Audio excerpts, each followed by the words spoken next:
गाड़ी टर्न करते वक्त क्लिक क्लिक की आवाज आ रही है।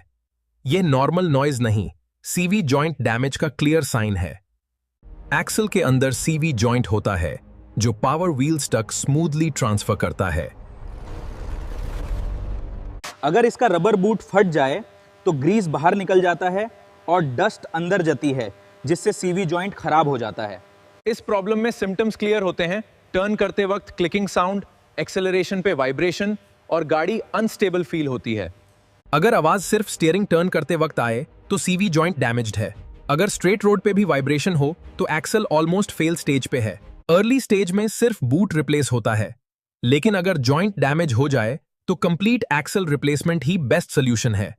हमेशा सर्विस में एक्सल बूट भी चेक करें, फटा हो तो तुरंत रिप्लेस और ग्रीजिंग कर दें। ऐसे यूजफुल कार टिप्स के लिए फॉलो करो, लाइक करो और सब्सक्राइब जरूर करो।